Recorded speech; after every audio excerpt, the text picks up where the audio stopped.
नमस्कार. ज्ञानाचा महासागर असं म्हटलं की एक नाव हमखास समोर येतं. डॉक्टर बाबासाहेब आंबेडकर. त्यांच्या त्या 50,000 पुस्तकांच्या प्रचंड लायब्ररीबद्दल आपण सगळेच ऐकून असतो. पण या प्रचंड ज्ञानसागरामागे ना एक जबरदस्त रहस्य दडलेलं आहे.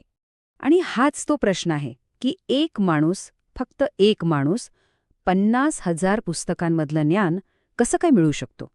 म्हणजे फक्त वाचणं नाही, तर ते लक्षात ठेवून योग्य वेळी त्याचा वापर करणं हे जवळजवळ अशक्यच वाटतं, नाही का? बरं, तर चला याच्या मुळाशी जाऊया. याचं उत्तर साध्या वाचनात नाहीये. ते फक्त पुस्तकं वाचून संपवत नव्हते. नाही, ही तर ज्ञान अक्षरशः शोषून घेण्याची, त्याचं व्यवस्थापन करण्याची आणि योग्य वेळी अचूकपणे वापरण्याची एक एक संपूर्ण प्रणाली होती. ही कल्पनाच किती भन्नाट आहे, नाही का? जरा विचार करा. आज जे काम गुगल आपल्यासाठी करतं, तेच काम त्यांनी त्या काळात फक्त कागद आणि कार्ड्स वापरून स्वतःसाठी तयार केलं होतं. हे जणू काही ज्ञानाचं एक वैयक्तिक विश्वच होतं. पण मग प्रश्न येतो की इतक्या शिस्तबद्ध आणि कदाचित थोडा किचकट वाटणाऱ्या पद्धतीची गरजच काय होती?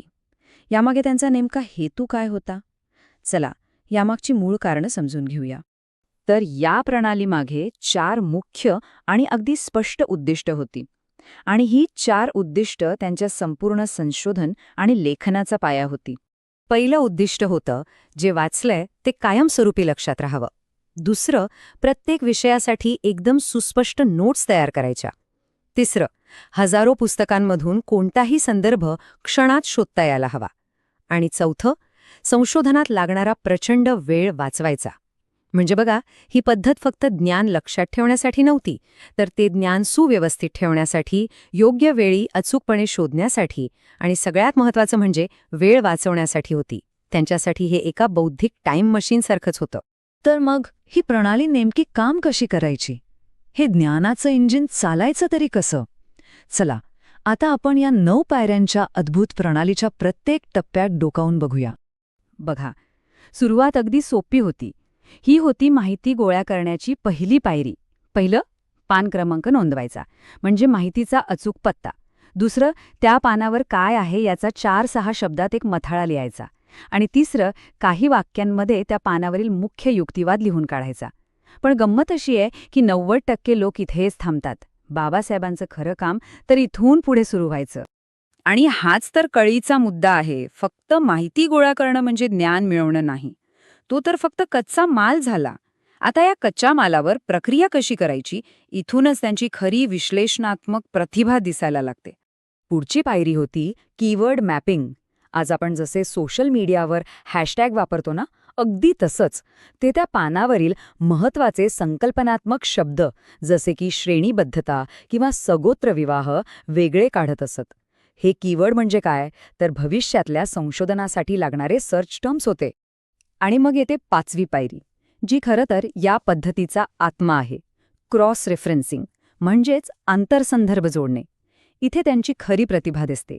ते एकाच विषयावर वेगवेगळ्या पुस्तकांमधल्या माहितीला एकमेकांशी जोडत असत. म्हणजे विचार करा, इंटरनेटशिवाय फक्त कार्ड्स आणि वहीच्या मदतीने ते ज्ञानाचं एक अंतर्गत जाळं, एक इंटरनल वेब ऑफ नॉलेज तयार करत होते. एका पुस्तकातला विचार दुसऱ्या पुस्तकातल्या विचाराने तपासायचा. अरे वाह, ही कल्पनाच अविश्वसनीय आहे. पण आता एक प्रश्न उभा राहतो. हजारो पुस्तकं, लाखो नोंदी आणि हे सगळं कागदावर. या माहितीच्या ढिगाऱ्याचं व्यवस्थापन करायचं कसं?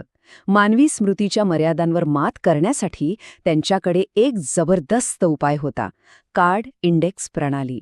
आणि हीच होती 6वी पायरी. आणि 7वी पायरी होती वर्गीकरण आणि उपवर्गीकरण. ते फक्त मुख्य विषयांचे गठ्ठे बनवून थांबले नाहीत, तर प्रत्येक मुख्य विषयाचे त्यांनी उपविषय तयार केले.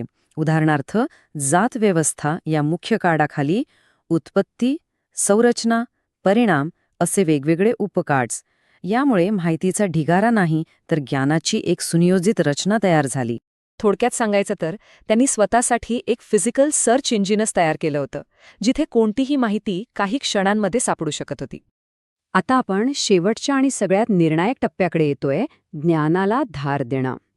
8वी पायरी होती अवतरण काढणे. म्हणजे पुस्तकांमधली महत्वाची, प्रभावी आणि मुद्देसूद वाक्य ते स्वतंत्र कार्डांवर लिहून ठेवत असत. ही अवतरणं म्हणजे जणू काही त्यांच्या भात्यातले तयार बाणच होती.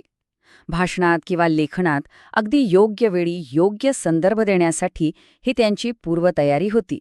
त्यांची भाषणं इतकी प्रभावी का होती याचं एक मोठं रहस्य इथे दडलेलं आहे. आणि शेवटची 9वी पायरी, जी बाबासाहेबांच्या केवळ विद्वत्तेचं नाही तर त्यांच्या चिकित्सक वृत्तीचं प्रतीक आहे, टीकात्मक नोंदी म्हणजेच क्रिटिक नोट्स. म्हणजे बघा, ते फक्त माहिती स्वीकारत नव्हते, तर ते वाचलेल्या प्रत्येक माहितीसोबत जणू एक डिबेटिंग मॅच खेळत होते. एखाद्या लेखकाच्या सिद्धांताखाली ते लिहून ठेवत की हा सिद्धांत इतिहासाशी विसंगत आहे किंवा यातील विश्लेषण अपूर्ण आहे. यामुळे त्यांचं स्वतःचं मत अधिक पक्कं आणि धारदार बनत गेलं. बरं, आता हे सगळं एकत्र कसं काम करायचं हे पाहण्यासाठी आपण एक प्रत्यक्ष उदाहरण घेऊया. पाहूया की ही प्रणाली त्यांच्या एका महान ग्रंथासाठी अक्षरशः ब्लूप्रिंट कशी बनली. चला, शूद्र पूर्वी कोण होते या पुस्तकाचा विचार करू. त्यांनी वेद, पुराणे अशा शेकडो ग्रंथांमधून माहिती गोळा केली. मग वर्ण, यज्ञ असे कीवर्ड्स तयार केले. मग मनूच्या ग्रंथाची तुलना कौटिल्याच्या ग्रंथाशी केली. जिथे विसंगती आढळली तिथे स्वतःच्या टीकात्मक नोंदी तयार केल्या. आणि शेवटी आपला युक्तिवाद सिद्ध करण्यासाठी अचूक अवतरणं वापरली. ही पद्धत अक्षरशः त्यांच्या लेखनाची ब्लूप्रिंट होती. हे सगळं ऐकल्यावर एक गोष्ट अगदी स्पष्ट होते. ही फक्त नोट्स काढण्याची पद्धत नाहीये, ही विचार करण्याची एक पद्धत आहे. पण मग आजच्या डिजिटल युगात, जिथे माहिती आपल्या बोटांच्या टोकावर आहे, तिथे या पद्धतीचा आपल्यासाठी काय अर्थ आहे? आज आपल्याकडे नोशन, एव्हरनोट सारखी अनेक डिजिटल साधनं आहेत.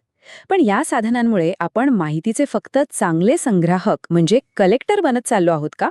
बाबासाहेबांची पद्धत आपल्याला फक्त माहिती कशी साठवावी हे नाही शिकवत, तर त्या माहितीसोबत किती सक्रियपणे आणि चिकित्सकपणे संवाद साधावा हे शिकवते. आणि म्हणूनच आजचा खरा प्रश्न हा आहे, तंत्रज्ञान कोणतंही असो, कागद असो किंवा कम्प्युटर, आपण माहितीचे केवळ संग्राहक आहोत की त्या माहितीच्या आधारे स्वतःची वैचारिक समज तयार करणारे, तिच्यावर प्रश्नचिन्ह उभे करणारे आणि त्यातून काहीतरी नवीन निर्माण करणारे विश्लेषक आहोत? विचार करण्यासारखा प्रश्न आहे, नाही का?